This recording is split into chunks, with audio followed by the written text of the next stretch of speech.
சொந்தங்களுக்கு வணக்கம். மீண்டும் அனைவரை சந்திப்பதில் மிக்க மகிழ்ச்சி. இந்த வீடியோ கொஞ்சம் விழிப்புணர்வான வீடியோ தான். நீங்கள் பெண் பிள்ளைகளை பெற்ற ஒரு தாயாக இருக்கின்ற பட்சத்தில் இந்த வீடியோ கொஞ்சம் நீங்கள் பொறுமையோடு பாருங்கள். நீங்கள் பொம்பளை பிள்ளைகளை பெற்று இந்த பொம்பளை பிள்ளை நாசமாக போனாலும் சரி, எக்கேடு கெட்டாலும் சரி, பிரச்சனை இல்லை அப்படின்னு நீங்கள் நினைக்கின்ற பெற்றோர் தாய் தந்தையராக இருந்தால் இந்த வீடியோவை இதிலேயே ஸ்கிப் பண்ணிவிட்டு நீங்கள் வீடியோ விட்டு வெளியில் போகலாம். புதிதாக என்னுடைய சேனலுக்கு வர்றவங்க என்னுடைய சேனலை சப்ஸ்கிரைப் பண்ணிவிட்டு உள்ளே பாங்க. அப்போ தான் நீங்கள் தொடர்ச்சியாக நான் போடுற வீடியோக்கள் உங்களை நாடி வரும். அது மட்டும் இல்லாமல் இப்படிப்பட்ட வீடியோக்கள் சம்பந்தமான கருத்துக்களை நாங்கள் முன்வைக்கின்ற பொழுது உங்களுடைய கருத்துக்களை என்னோடு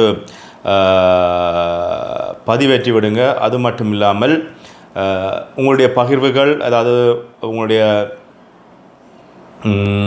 வாழ்க்கையில் இடம்பெற்ற ஏதாவது விஷயங்களை நான் பகிரணும் அப்படின்னு சொல்லி நீங்கள் ஆசைப்பட்டீங்கன்னு சொன்னால் அந்த பகிர்வுகளையும் என்னுடைய தொலைபேசி இலக்கத்துக்கு நீங்கள் வாட்ஸ்அப் பண்ணீங்கன்னு சொன்னால் நிச்சயமாக அந்த பகிர்வுகளை நான் பகிர்வேன். அதில் எந்த பிரச்சனையும் இல்லை. என்னுடைய தொலைபேசி இலக்கம் உங்கள் எல்லாருக்குமே தெரிஞ்சதான் 0033 751 25 10 அப்படின்ற என்னுடைய வாட்ஸ்அப் இலக்கத்தை நீங்கள் எழுதி அனுப்புங்க. நான் நிச்சயமாக அந்த பகிர்வையும் பகிர்கிறேன். அதாவது பொம்பளை பிள்ளைகளை பெற்ற பெற்றோர்கள் இப்போ திக்கு முக்காடுகின்ற விஷயம் இந்த திருமணம். இதில் இந்த காதல் திருமணம், அதிலும் குறிப்பாக எங்களுடைய புலம்பெயர் தேசத்திலும் சரி, தாயகத்திலும் சரி, தமிழ்நாட்டிலும் சரி இருக்கின்ற பெரிய பிரச்சனை. என்னுடைய பெண் பிள்ளை இன்னொரு ஆணை தேடி போகிறது அப்படின்ற ஒரு பிரச்சனை. ஒரு ஆண் பிள்ளை இன்னொரு ஒரு பிள்ளையோட தேடி போயிடுச்சுன்னு சொன்னால் பிரச்சனை இல்லை. இப்போ கலாச்சாரங்கள் எல்லாமே மாறி இருக்கிறது. பெண் பிள்ளை திருமணம் செய்கிறார்கள், ஆண் பிள்ளை திருமணம் செய்கிறார்கள். இந்த கலாச்சார சீர்கேடுகளால் ஒரு பக்கம் இருக்க, காதல் என்கின்ற பேரில் பெண் பிள்ளைகளுடைய வாழ்க்கையை சீரழித்து விட்டு போகின்ற நிறைய ஆண்கள் இன்னமும் இருக்கிறார்கள் அப்படின்றது சம்பந்தமாக இந்த வீடியோவில் போக போகிறோம். தான் கூப்பிடுகின்ற நேரமெல்லாம் வர வேண்டும் அப்படின்னு சொல்லியும், ஒரு பெண்ணினுடைய அந்த கூப்பிடுகின்ற நேரமெல்லாம் வர சொல்கின்ற பொழுது வரமாட்டேன் அப்படின்ற அந்த பெண்ணுக்கு எதிரான மிரட்டல் அவளது வாழ்க்கையில் சோகமாக முடிந்திருப்பதாக ஒரு சம்பவம் ஒன்று பதிவாகி இருக்கிறது. இது சம்பந்தமாக தான் நாங்கள் இந்த வீடியோவில் முழுதாக நாங்கள் பார்க்க போகிறோம். அது மட்டும் இல்லாமல் இது பெரியோரு அதிர்ச்சியான விஷயமாக இது இப்போ பார்க்கப்படுகின்ற ஒரு விஷயமாக இருக்கிறது. 22 வயசுடைய இளம்பெண் ஒருவர் தன்னுடைய கல்லூரி பாடசாலையினுடைய கொலிச்சினுடைய படிப்பை முடித்து விட்டு வேலைக்காக செல்கிறாரு. அந்த கல்லூரி கொலிச்சியில் படிக்கின்ற பொழுது ஏற்பட்ட நட்பு பின்னர் பார்த்திங்கன்னா ஒரு தலை காதலாக மாறியதாகவும், அந்த காதலை குறிப்பிட்ட பெண் பிள்ளை ஏற்றுக்கொள்ளவில்லை அப்படின்ற பொழுதும், அதனை மறுத்த பொழுதும் அந்த காதலனால் அவர் தொடர்ச்சியாக மிரட்டல்களும் அவரை நிம்மதியாக இருக்க விடாத தொல்லைகளும் கொடுத்ததாக குறிக்கப்படுகிறது. இதில் என்ன பிரச்சனை சொன்னால், இப்போ சமூக ஊடகங்களில் வருகின்ற பிரச்சனை, பொம்பளை பிள்ளைகளுடைய புகைப்படங்கள் பொது வழிகளில் அளவுக்கு அதிகமான பொன் பிள்ளைகளுடைய புகைப்படங்கள் வர, நான் கூட ஒரு சில புகைப்படங்கள் எங்கேயோ பகிர்கின்ற பொழுது, நான் இணையத்தில் எடுத்து பகிர்கின்ற பொழுது பல பிரச்சனைகளை நான் ஒரே நேரத்தில் சந்திச்சிருந்தேன். அதுவும் குறிப்பாக எங்களுடைய யாழ்ப்பாணம் பகுதியை சேர்ந்த பெண் பிள்ளைகளுடைய புகைப்படங்களை பகிர்ந்து நான் பிரச்சனைக்கு உள்ளாகிய விஷயத்தை நான் இந்த இடத்துல ஞாபகப்படுத்தி விடுறேன். குறிப்பாக அவருடைய புகைப்படங்களை எடுத்தது மட்டும் இல்லாமல் தனது அழைப்புக்கு சம்மதிக்காவிட்டால், அதாவது தன்னை தனியே சந்திக்க கூப்பிடுகின்ற பொழுது சம்மதிக்காவிட்டால் குறிப்பிட்ட பெண் பிள்ளைகளுடைய புகைப்படங்களை சமூக வலைத்தளங்களில் வெளியிட்டு அவமானப்படுத்த போவதாக அச்சுறுத்தியதாக குறிப்பிட்ட விசாரணைகளில் தெரிய வந்திருக்கிறது.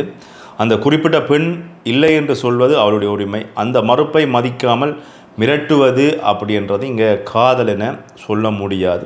தொடர்ச்சியான அச்சுறுத்தல்கள் அந்த இளம்பெண் கடுமையான மன அழுத்தத்துக்கு ஆளானதாகவும், குடும்பத்தை பற்றிய கவலை அவருக்கு மேலும் பாதித்ததாகவும் கூறப்படுகிறது. அந்த குறிப்பிட்ட பெண்மணி, அந்த பெண், அதாவது காதலித்த பெண் காதலிக்க சொல்லி வற்புறுத்திய பெண் இப்பொழுது இல்லை, அவங்க உயிரை மாற்றிட்டாங்க. இதனால் அந்த குடும்பம், பெண் பிள்ளையினுடைய குடும்பம் இப்போ பார்த்திங்கன்னா கண்ணீரில் மூழ்கி இருப்பதாக சொல்லப்படுது. இல்லை இன்னும் ஒரு விஷயத்தில் நான் சொல்லணும், அந்த பொம்பளை பிள்ளை ஒரே ஒரு பொம்பளை பிள்ளை, தாய் தந்தையினுடைய கட்டுப்பாட்டுக்குள்ளே வளர்ந்த பொம்பளை பிள்ளையினுடைய வாழ்க்கை இன்றைக்கி நிர்மூலமாகி இருக்கிறது.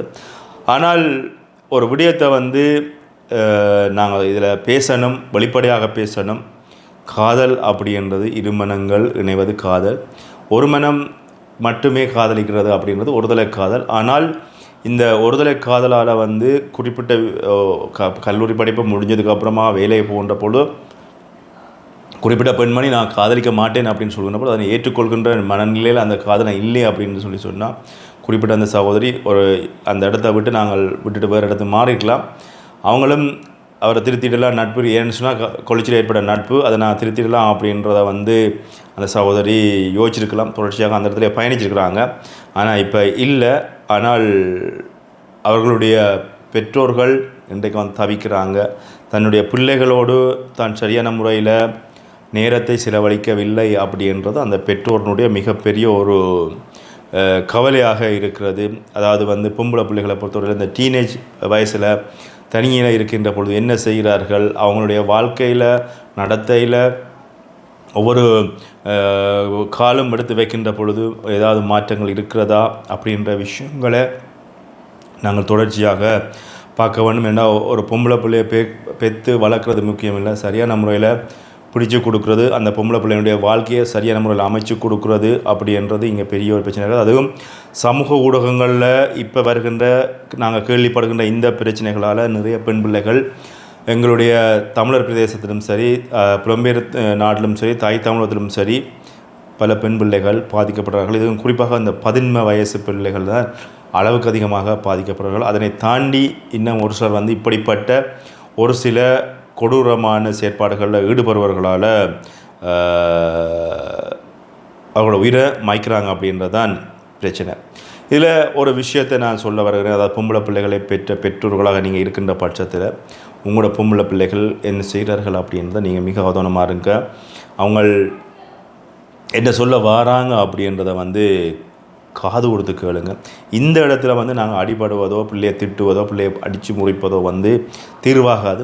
அந்த பிள்ளைக்கு தேவைப்படுவது அந்த இடத்துல வந்து ஒரு ஆறுதல், ஒரு துணை, அந்த பிள்ளைக்கு ஒரு நம்பிக்கை. அதை வந்து நாங்கள் என்ன நடந்தாலும் நான் உன்னோடு தான் இருக்கிறேன், உன் பக்கம்தான் இருக்கிறேன், நீ யோசிக்காத, இது வந்தாலும் ஒரு தந்தையாக, ஒரு தாயாக, ஒரு சகோதர சகோதரியாக உனக்கு துணையாக நாங்கள் இருக்கிறோம் அப்படின்னு சொல்லி நீங்கள் நம்பிக்கை ஊட்டுகின்ற பட்சத்தில் தான் இப்படிப்பட்ட விஷயங்கள் வந்து இடம்பெறாது. ஒரு பொம்பளை பிள்ளையோட உயிர்கள் இழக்கப்படாது. நாங்கள் தமிழர் பிரதேசம் இங்கே வடபகுதியாக இருந்தாலும் சரி, எங்களுடைய தாய் தமிழகமாக இருந்தாலும் சரி, புலம்பெயர் தேசங்களில் இது வந்து பெரிதாக நடப்பதில்லை. இதுக்கான காரணங்கள் அங்கடைய கலாச்சாரம் பண்பாடுகள் வேறையாக இருக்குது. ஆனால் எங்கள் வடபகுதி தாய் தமிழகங்களில் வந்து பார்த்திங்கன்னு சொன்னால் எங்களுடைய கலாச்சாரம் பண்பாடுகள் மீறப்படுகின்ற பொழுது அந்த பிள்ளை மன ரீதியாக உடைகிறது.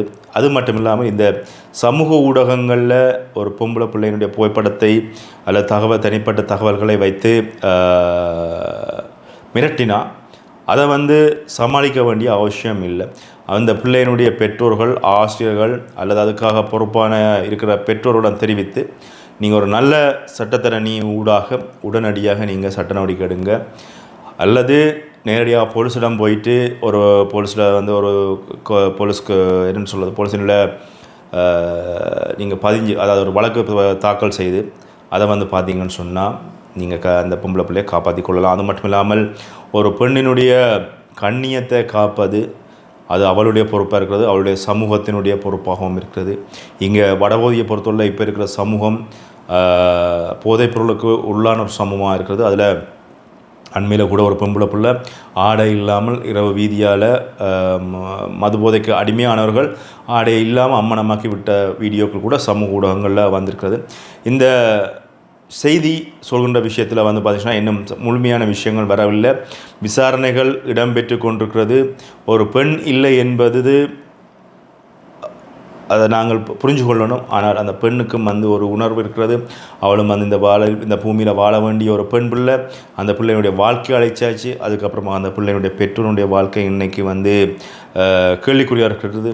அது மட்டும் இல்லாமல் பெற்றோர்கள் நாங்கள் காசு பணம் அப்படின்னு சொல்லி ஓடுவதை கடந்து உங்களுடைய பிள்ளைகள், உங்களுடைய ஆண் பிள்ளையாக இருந்தாலும் சரி, பெண் பிள்ளையாக இருந்தாலும் சரி, குறிப்பாக ஆண் பிள்ளைகளோட பெண் பிள்ளைகளோடு நீங்கள் பழகுகின்ற பொழுது நட்பு ரீதியாக அவர்களிடம் வந்து அவர்களுடைய பிரச்சனைகளை நீங்கள் அணுகுகின்ற பட்சத்தில் தான் அவர்கள் இந்த பிரச்சனை வந்தாலும் எந்த பிரச்சனை வந்தாலும் சரி எனக்காக என்னுடைய பெற்றோர்கள் இருக்கிறார்கள், பெற்றோர்கள் ஆதரவு தருவார்கள் அப்படி என்று சொல்லி அவர்கள் வந்து உங்களோடு உறுதியாக இருப்பது மட்டுமில்லாமல் தங்களுடைய வாழ்க்கைக்கு வந்து என்னுடைய பெற்றோர்கள் உறுதுணையாக இருப்பார்கள் அப்படின்னு சொல்லி அவர்கள் பயணிப்பார்கள். அதனால் பெற்றோர்களாகிய நீங்கள் உங்களோட பிள்ளை அது 11 வயசாக இருந்தாலும் சரி, சிறுமியாக இருந்தாலும் சரி, கல்யாணம் கட்டினதுக்கப்புறமா இருந்தாலும் சரி, நீங்கள் உங்களுடைய உடலை விட்டு போகின்ற வரைக்கும் அந்த பிள்ளைக்கு, அந்த பொம்பளை பிள்ளைக்கு ஆதரவாக இருங்க.